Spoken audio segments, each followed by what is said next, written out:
Micro ফাইনেন্সৰ সময়ত আপোনালোকে জানে যে নিৰ্বাচনৰ সময়ত ভাৰতীয় জনতা পাৰ্টিৰ হৈ মই যেতিয়া বক্তব্য ৰাখিছিলোঁ প্ৰতিখন সভাতে মই কৈছিলোঁ যে দুখীয়া মহিলাক মাইক্ৰ ফাইনেন্সৰ পৰা ৰেহাই দিয়া হ'ব অৰ্থাৎ ইনভাৰ্টেডৰ ভিতৰত দুখীয়া শব্দটো মোৰ প্ৰতিটো বক্তব্যতে আছিলে আৰু আপোনালোকে সেইটো ইচ্ছা কৰিলে ভিডিঅ' ক্লিপিং বিলাকো চাব পাৰিব গতিকে আমি যিয়ে কৰিব লাগিব দুখীয়া আৰু আৰ্তজনৰ কাৰণে কৰিব লাগিব আপোনাৰ মোৰ দৰে মানুহৰ কাৰণে আমি কৰিলেতো মানুহে কোৰ্টতো যাব পাৰে যে ধনী মানুহৰ কাৰণে আপোনালোকে কিয় কৰিছে গতিকে প্ৰথম কথা আমাৰ লক্ষ্যটো হ'ল যে দুখীয়া আৰু আৰ্তজনৰ কাৰণে আমি কৰিব লাগিব দুখীয়া বুলি কওঁতে কোন দুখীয়া তাৰ ওপৰত আমি আলাপ আলোচনা কৰি ল'ব পাৰোঁ যে ঠিক আছে পকা ঘৰ এটাও দুখীয়াই হ'ব পাৰে যদি ভিতৰত অৱস্থাটো বেয়া এটা বেলেগ কথা কিন্তু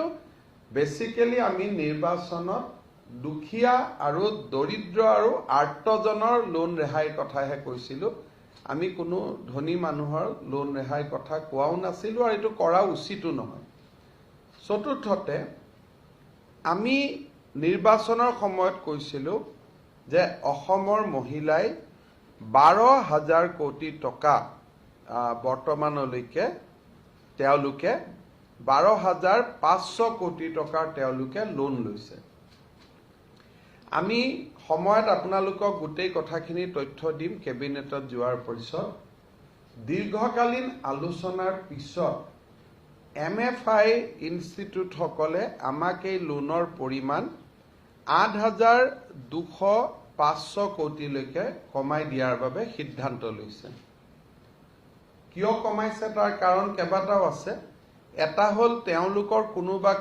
জাগাত ৰিজাৰ্ভ বেংকৰ নৰ্মছ তেওঁলোকে ভায়োলেট কৰিছিল অৰ্থাৎ MFI নিয়ম মতে 1,25,000 টকাৰ ওপৰত কোনেও কাকো লোন দিব নোৱাৰে টোটেল কিন্তু তেওঁলোকে কৰবাত 2 লাখলৈকেও দি দিছিলে সেই 75,000 টকা তেওঁলোকে নিজে ৰেহাই দিব লাগিব ৰিজাৰ্ভ বেংক অফ ইণ্ডিয়াই কৈছিলে যে এটা লোন এগৰাকী মহিলাক একে সময়তে তৃতীয়বাৰতকৈ চতুৰ্থবাৰ দিব নোৱাৰে গতিকে যিখিনি লোন ফোৰ্থ টাইম হৈ গৈছিল এগৰাকী মহিলাক কোনিটিও দিছে খিটিও দিছে 4বাৰ হৈ গ'ল তো 4বাৰ হলে তেতিয়া 4 নম্বৰ লোনটো ৰিজাৰ্ভ বেংকৰ পেৰামিটাৰত নপৰে যেটো আমাৰো বিধানসভাত আইনখন আমি যি পাছ কৰিলো গেজেট কৰিলো কালি কোনোবাই কৈছে যে আইনখন পেলাই থৈছে এটো নহয় আইন হেজ বিন নটিফাইড গভৰ্ণৰৰ সহি হৈ গ'ল আইনখন নটিফাই কৰি দিয়া হ'ল এতিয়া এইখিনি তেওঁলোকে কৰাৰ পিছত আমাক ইন্টাৰেষ্টৰ ফালৰ পৰাও কিছু ৰেহাই দিয়াৰ পিছত টোটেল এতিয়া টাৰ্গেট গ্ৰুপটো হ'ল 8,250 কোটি টকা অৰ্থাৎ যেটো আগত আমি 12,500 কোটি টকা বুলি ভাবিছিলো 4,000 কোটি টকা এটা আমি আলাপ আলোচনাৰ জৰিয়তে আমি তেওঁলোকৰ পৰা কনসেশন এটা লবলৈ সক্ষম হৈছো এতিয়া তিনিটা প্ৰশ্ন থাকিব সেইটো হল যেতিয়া আমি কোনোবা মহিলাক লোন মাফ কৰি দিম তেতিয়া সেই মহিলাগৰাকীৰ যেটো সিভিল স্কোৰ বুলি কয় বেংকৰ লোন লোৱা NPA হৈ যাব আৰু সিভিল স্কোৰ বেয়া হৈ গলে চৰকাৰে লোনটো ঘূৰাই দিলেও তেওঁলোকে ভৱিষ্যতে আৰু বেংকৰ পৰা কোনো লোন লব নোৱাৰে অৰ্থাৎ এইটো বেংকৰ নিয়ম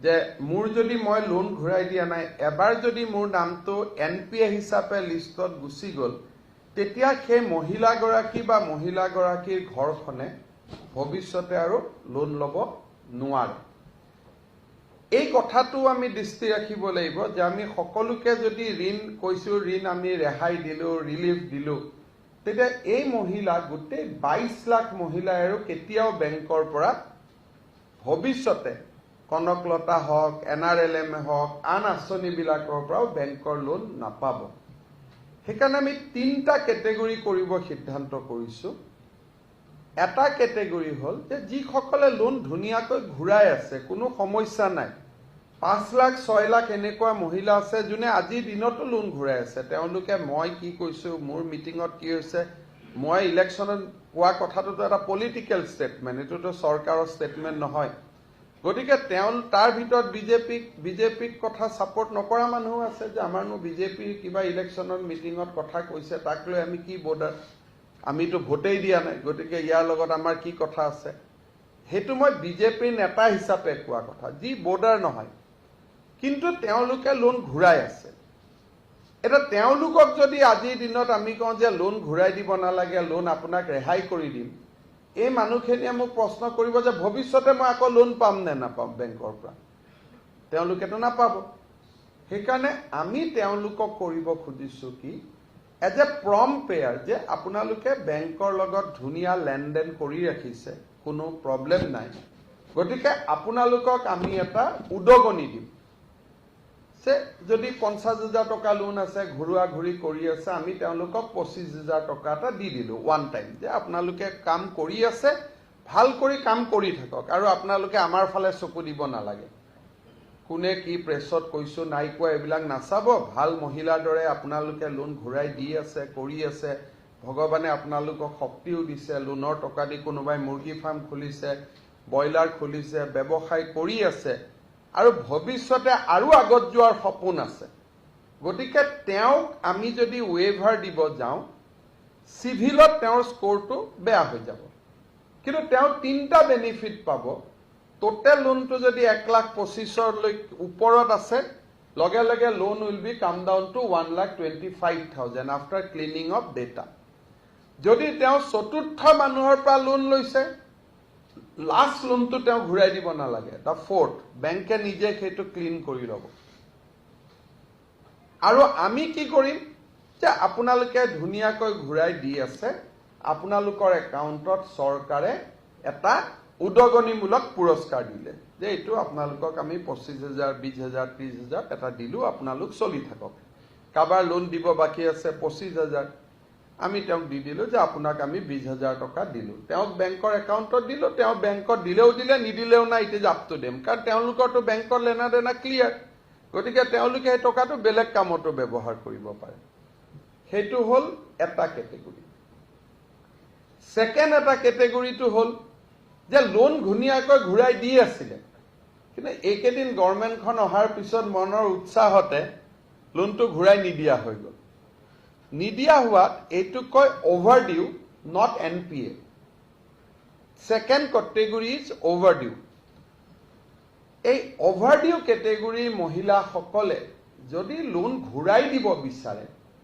তেতিয়াহলে তেওঁলোকক আমি আকৌ উদগনিও দিম প্লাস অভাৰডিউ এমাউণ্টটো চৰকাৰে ঘূৰাই দিব যাতে এনপিএফটো ষ্টেণ্ডাৰ্ড হৈ যায় আৰু আপোনালোকে ধুনীয়াকৈ কাম কৰি থাকক কোনো অসুবিধা নাই সুন্দৰ কৰি চলি থাকক এইটো হল সেকেন্ড কেটেগৰী যে আমি অভাৰডিউ এমাউণ্টটো ঘূৰাই দিলো বলে হিমন্ত বিশ্ব শৰ্মা টিভি ষ্টেটমেন্ট শুনিতো আমি লোন নিদিয়া হৈ গলো লোন দি আছিলো নহয় নহয় বাইদেউ লোন দিয়া নাছিলে একমাহ যে লোন দিয়া নাই তাৰ পইচাটো আমি দি দিম প্লাস আপোনাক এটা উদগনিও দিম যে আপুনি ধুনীয়াকৈ পইচা ঘূৰাই আছিলে সো এইটো হল সেকেন্ড কেটেগৰী থাৰ্ড কেটেগৰীটো আহিব যে নহয় মই আৰু ভৱিষ্যতে বেংকতো লোন ল'ব নোখোজো মোৰ কোনো ব্যৱসায়ও কৰিব ইচ্ছা নাই যেহেতু আপুনি ইলেকশ্যনত কৈছিল মোক ৰেহাই দিয়ক বুলি আমি ৰেহাই দিম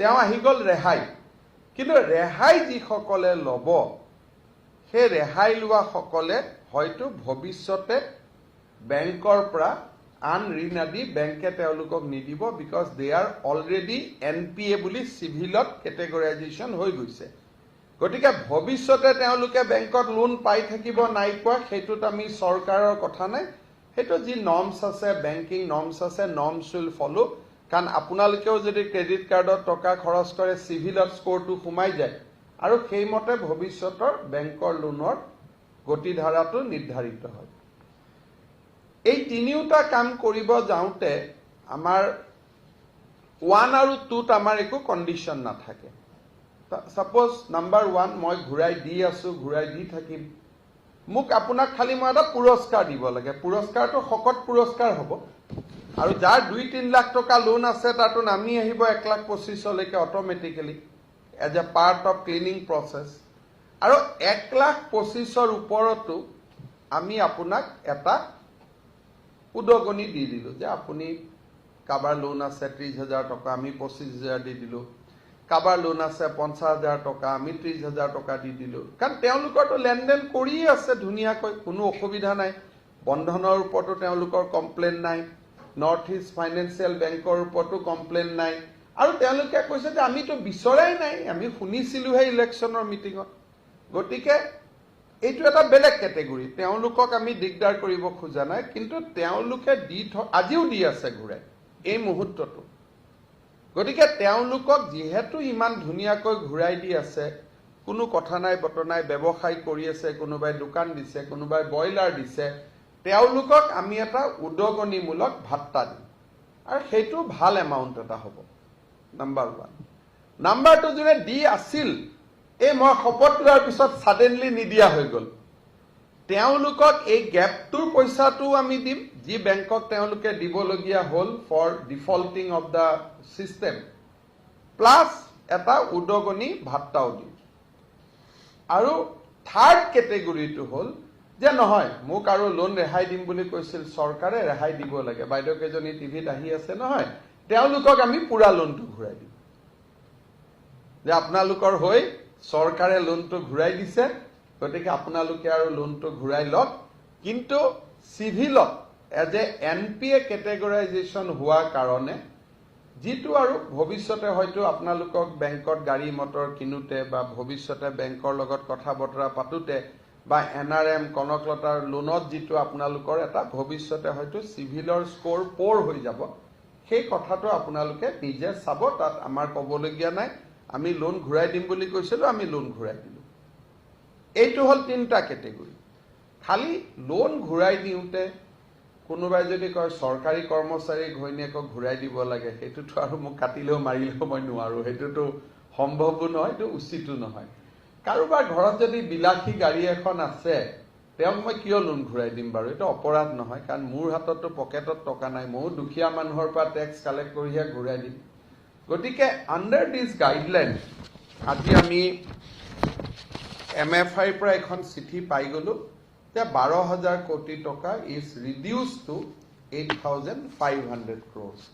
গতিকে এতিয়া আমি ভৱিষ্যতৰ নেগচিয়েশ্যনটোত আমি আগুৱাই যাম আৰু মই ভাবোঁ যে অহা 2 সপ্তাহৰ ভিতৰতে কেবিনেটত আমি এইটো ক্ষেত্ৰত এটা সিদ্ধান্ত লৈ আমি ৰাইজক ঘূৰাই দিব পাৰিম। খালি মোৰ এটা অনুৰোধ যে যিসকলে লোনটো সুন্দৰ কৰি ঘূৰাই দি আছে, চলি আছে আৰু আপোনালোকৰ কোনো কষ্ট হোৱা নাই, আপোনালোকে লোন ঘূৰাই দি থাকক। আমি আপোনালোকক ডেফিনেটলি এটা ভাল পুৰস্কাৰ কৰিম। 5 লাখ মহিলাই আজিৰ দিনত ঘূৰাই আছে, তেওঁলোক আৰু এই ঝামেলাটোত পৰাৰ প্ৰয়োজন নাই, কাৰণ কোনোবা হয়তো নিজে নিজে লোনটো শেষ কৰিছে, হয়তো মাত্ৰ আৰু 10,000 বাকী আছে বা 20,000 বাকী আছে। গতিকে তেওঁক আমি এটা ভাল গ্ৰান্ট এটা বা উদগনি এটা আমি দি দিম, তেতিয়া চিভিলৰ স্ক'ৰটো বেয়া নহয়, there civil scores will be maintain. এইটো হ'ল এটা পাৰ্ট। ছেকেণ্ড পাৰ্ট, আমাৰ চৰকাৰ অহাৰ পিছত MFINৰ ওপৰত যিখন আইন আছিল তাক আমি বলবৎ কৰিছোঁ।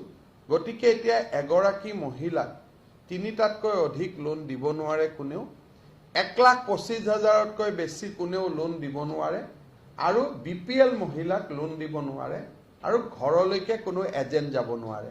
সেই আইনখনো আমি ইতিমধ্যে অসমৰ মহামান্য ৰাজ্যপালে চহী কৰি দিছে। চ' ইট হেজ বিকাম এ ল। গতিকে বহুত মহিলাৰ ভৱিষ্যতৰ দিনতো সুৰক্ষা হ'ব। আপোনালোকৰ যদি কিবা সুধিবলগীয়া আছে সুধিব।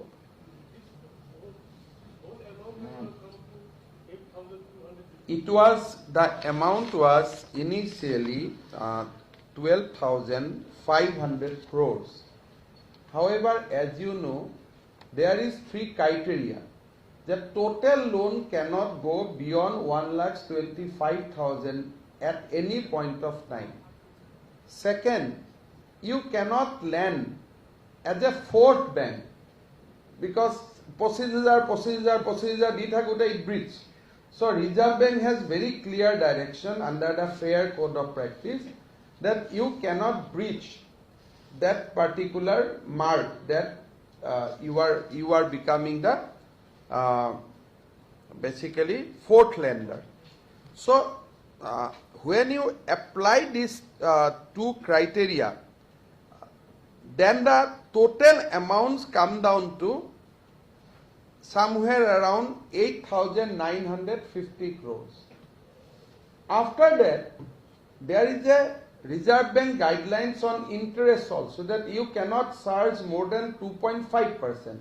So some MFI, out of their over enthusiasm or some GHOG, somebody has breached that parameter. So on that count, the figure will be around 600 crores.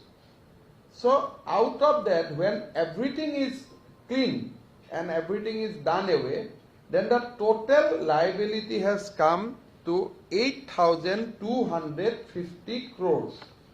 So during our 1 month of negotiation, we could get this.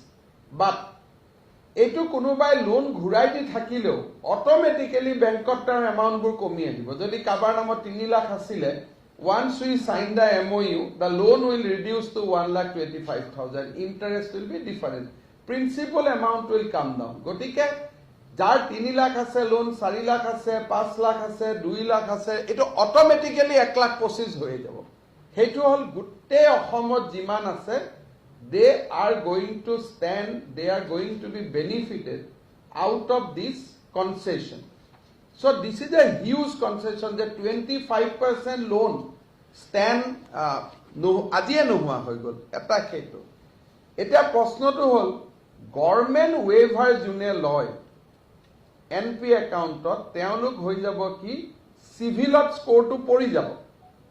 সেইকাৰণে আমি বিচৰা নাই যে মহিলাসকলে আমাৰ পৰা ৰেহাই লওক বা ৰিলিফ লওক. তাৰ পৰিৱৰ্তে আমি বিচাৰিছো কি যে আমি মহিলাসকলক উদগনি দি দিওঁ.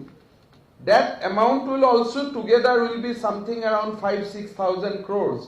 যে আমি উদগনি দিওঁ, কিন্তু লোনটো যাতে ষ্টেণ্ডাৰ্ড হৈ থাকে. কাৰণ কমপ্লেইন যিখিনি আছিল সেইখিনিতো নোহোৱা হৈ গ'ল. এই লোন ৰেহাই কথাটো আহিছিল ক'ৰ পৰা, যে বন্ধনে বেয়া কৰিছে, সাধনে বেয়া কৰিছে.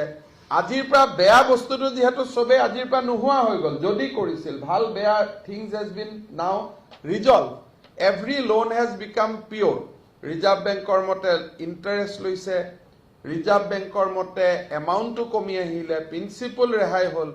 গতিকে এতিয়াতো আমি সকলোৱে ইয়াত যোগদান কৰিব পাৰোঁ. যাৰ যাৰ 3 লাখ লোন আছে, এই লোনটোতো 1,25,000 হৈ যাব. মূলটো, সুদটো নহয়, সুদ কিবা আছিলতো বেলেগ কথা.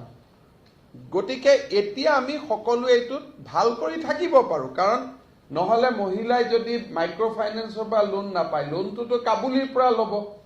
লোনটোতো গাঁৱৰ মানুহৰ পৰা 10% ইণ্টাৰেষ্ট ল'ব প্ৰতি মাহত. সেইকাৰণে যিসকলে ভাল কৰি কাম বন কৰি আছে, we are going to give them incentive. যে ভাল কৰি আছে, আমি আপোনালোকক এইখিনি টকা পঠাই দিছোঁ, আপোনালোকে লোন ৰেহাই বেংকৰ লগত সেটেল কৰি লওক আৰু টকা লওক, যাতে ভাল বিজনেছটো, ভাল ক্ৰেডিট কালচাৰটো যাতে অসমত বেয়া হৈ নাযায়, মানুহ যাতে মানি লেণ্ডাৰৰ ওচৰত যাব নালাগে.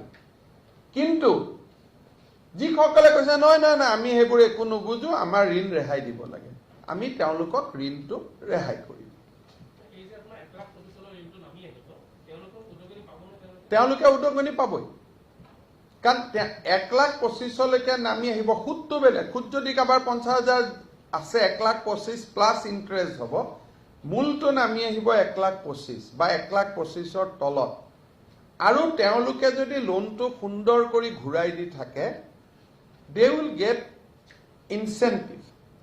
আৰু যদি বোলে নহয়, মই হিমন্ত বিশ্ব শৰ্মাই ক'লে, অশোক সিংঘালে ক'লে, গতিকে 1 মাহ মই লোন দিয়া নাই, 2 মাহ ঘূৰাই দিয়া নাই, বিজেপি জিকাৰ দিনাখনৰ পৰাই লোন ঘূৰাই দিয়া নাই, এই অভাৰডিউ এমাউণ্টটো আমি দি দিম, প্লাছ আমি উদগনিওটো দিম. আৰু যিসকলে ক'ব যে নহয় আমাক ৰেহাইয়ে লাগে, তেওঁলোকক আমি ৰেহাই কৰি দিম. গতিকে যোনে যি বিচাৰে, খালি ৰেহাইৰ লগত যিটো ৰিস্ক আছে, যে ৰেহাই ল'লে ভৱিষ্যতে মই হয়তো বেংকৰ পৰা ঋণ নাপাম, সেই ৰিস্কটো কিন্তু নিজে নিজে ল'ব লাগিব.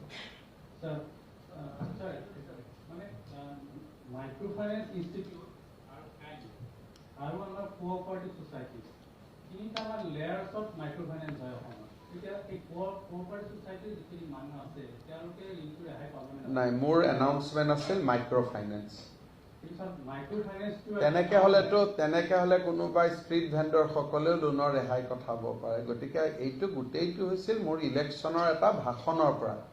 গতিকে মই যিটো কৈছিলোঁ যে মাইক্ৰ' ফাইনেন্সৰ লোন ৰেহাই দিম, নিয়মতেতো বেংকৰটোও দিব নালাগে, কাৰণ মই শব্দটো মাইক্ৰ' ফাইনেন্সে কৈছিলোঁ। কিন্তু যিহেতু বেংক বুলি কওঁতে বন্ধনৰ নামটো মেনশ্যন কৰিছিলোঁ, গতিকে মই মোৰ প্ৰতিশ্ৰুতিটো পালন কৰিম। কোঅপাৰেটিভ লোনৰ কোনো ডেটা নাথাকে আৰু য'ত ৰিজাৰ্ভ বেংকৰ দখল নাই। আজি ইমান ধুনীয়াকৈ মই যে ডেটাটো পাই গ'লোঁ যে 12,000 কমি আহিলে 8,000, কোঅপাৰেটিভ মই কাৰ লগত কথা পাতিম? তাৰতো কোনো এজেঞ্চি নাই। হ'ল চবকে all MFI, non banking financial institute মানে MFI, অল MFI সামৰি থাকিব, অল বেংক সামৰি থাকিব যোনে মাইক্ৰ' ফাইনেন্স কৰে। বাট ইনে JLG মোড কোনোবাই নিজা কৰি লোন লৈছে সেইটো নহ'ব। যিটো আমাৰ সাধাৰণতে গ্ৰুপ লোন বুলি যিটো কয়, JLG গ্ৰুপ লোনৰ ক্ষেত্ৰত এই গোটেই কথাটো, ব্যক্তিগত লোনৰ ক্ষেত্ৰত নহয়। Those who have taken loan as a JLG, যিটো আমাৰ মহিলাবিলাকে লয় আৰু গ্ৰুপ পাতি ইজনৰ ওপৰত সিজনে থাকে, সিজনৰ ওপৰত সিজনে থাকে। এইটো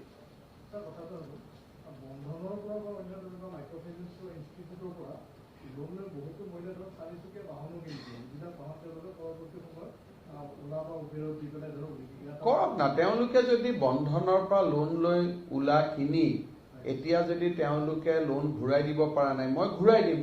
কিন্তু যেতিয়া মহিলাগৰাকী যিহেতু ইমানলৈকে গ'ল যে মই বন্ধনৰ পৰা লোন ললো, লোন লৈ গাড়ী কিনিলো, গাড়ী কিনি ওলাক দিলো, এতিয়া তেওঁ এইবিলাক ৰেহাই লৈ পেলাই ভৱিষ্যতে তেওঁ কোনো বেংকৰ পৰা লোন নাপাব। গতিকে এই বাইদেউগৰাকী যিহেতু ইমান আগুৱাই গ'ল, গতিকে তেওঁক মই উদগনি দিলেহে তেওঁ ভাল পাব। ছাপ'জ তেওঁ বন্ধনত 1 লাখ ঘূৰাই দিব আছে, দি আছে ইনষ্টলমেণ্ট, তাৰ ওপৰত মই আৰু 25,000 টকা দি দিলোঁ, তেওঁ সেইটো পাব। কিয়? তেওঁৰ ব্যৱসায়ো চলি থাকিল, ভৱিষ্যতে বেংকৰ পৰাও লোন ল'লে, মই উদগনি এটাও দিলোঁ। কিন্তু তেওঁ ইমান দূৰ যাত্ৰা কৰি এতিয়া যদি তেওঁ ঘূৰি আহি পেলাই কয় যে মই লোনটো ঘূৰাই নিদিওঁ আৰু মোক চৰকাৰে ৰেহাই দিয়ক, ভৱিষ্যতে দ্বিতীয় গাড়ীখন ওলাক কেনেকে দিব? হয়নে? গতিকে সেইটো কাৰণে মই এইকেইদিন টিভিত দেখিছোঁ আপোনালোকে গৈ গৈ কেমেৰাক মহিলাসকলক সুধি থাকিলে সেইটো এইকাৰণে নকৰিব। কাৰণ কিহৰ কাৰণে? এইটো ৰিজাৰ্ভ বেংকৰ মই দেখিছোঁ যে বিজেপি চব প্ৰথম কথা, failure is not my option. 1 lakh চাকৰিও দিম, অৰুণোদয়ো দিম, লোনো ৰেহাই দিম। গতিকে এইবিলাক প্ৰচাৰ কৰি কোনো লাভ নাই যে হিমন্ত বিশ্ব শৰ্মাই নোৱাৰিব বুলি। ভগৱানৰ আশীৰ্বাদ আছে, আপোনালোকৰ আশীৰ্বাদ আছে, কামটোতো কৰিমেই মই, সেইটোত কোনো পিছ হুকি যোৱাৰ কথা নাই। কিন্তু যদি মহিলাসকলক আমি গৈ কেমেৰা ধৰি উত্তেজিত কৰি থাকোঁ, পিছত একোগৰাকী মহিলাৰ গোটেই জীৱনটো বেয়া হৈ যাব পাৰে। ধৰক মই লোন ঘূৰাই আছিলোঁ, উত্তেজিত হৈ গ'লোঁ, পিছত মোৰটো হৈ গ'ল, নিজৰ ল'ৰাটোৰ যেতিয়া মাৰ নামটো লিখা থাকিব, ল'ৰাটোৱে বেংকৰ পৰা লোন নাপাব, গোটেই জেনেৰেশ্যনটো বেয়া হৈ যাব। গতিকে এই ৰেহাইটো আমি কাক দিব লাগিব? যে যোনে আৰু প্ৰবঞ্চিত হৈছিলে, নোৱাৰে, মই এনেই লোন ল'লোঁ, মোৰ লোন লোৱাৰ কোনো ইচ্ছাই নাছিলে, দেখাক দেখি লোন ল'লোঁ, ঘৰত গিৰিয়ে হাজবেণ্ড আছে, তেওঁ বেমাৰী, এওঁলোকে যাব ৰেহাই। বাকী সকলে ঘূৰাই দিব আছে বন্ধনক। এভাৰেজ লোন হৈছে 52,000 টকা। এতিয়া প্ৰতিগৰাকী অসমত এভাৰেজ লোন হ'ল 52,000 টকা। 52,000ৰ 10,000 ঘূৰাই দিছোঁ, চৰকাৰেও মোক 25,000 দিলে, ভৱিষ্যতে বেংকৰ পৰাও লোন পালোঁ। এতিয়া ইণ্টাৰেষ্টটো ল'ব নোৱাৰে, 3টাই লোন দিব নোৱাৰে গোটেই নিয়মৰ ভিতৰত। গতিকে নিয়মৰ ভিতৰত মই ব্যৱসায় বাণিজ্য কৰি থাকিলেহে অসমখন আগুৱাব, নহ'লেতো কাবুলিয়ালৰ হাত লাগি যাব, গাঁৱৰ মানি লেণ্ডাৰৰ হাত লাগি যাব। গতিকে এতিয়া যিহেতু বন্ধন আৰু MFI আৰু নৰ্থ ইষ্ট বেংকৰ ওপৰত আমাৰ কোনো কমপ্লেইন নাই। কমপ্লেইন কি আছিল? যে এজেণ্ট ঘৰত গৈছিলে, এতিয়া নাযায়, 3টাতকৈ বেছি লোন দিছিলে, এতিয়া নিদিয়ে, 1,25,000তকৈ বেছি লোন দিছিলে, এতিয়া নকৰে। গতিকে মোৰ যিটো খং আছিলে সেইটোতো তেওঁলোকে নিজেই মানি ল'লে যে আজিৰ পৰা মোৰ 12,000টো নামি আহিলে 8,250, আমি যি কৰিছিলোঁ চব বাদ দিলোঁ। গতিকে এতিয়া আৰু খং থকাৰ কোনো কথা নাই।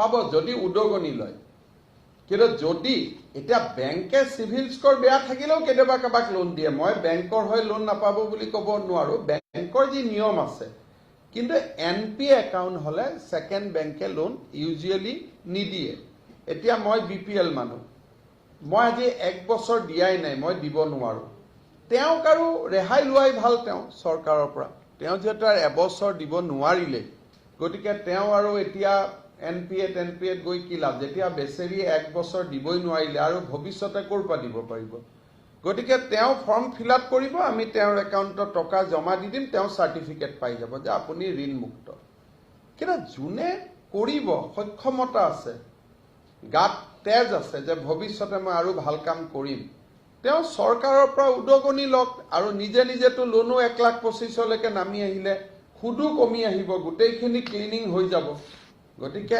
আফটাৰ অল ক্লিনিং তেওঁ ডেফিনেটলি এইটো কৰিব লাগিব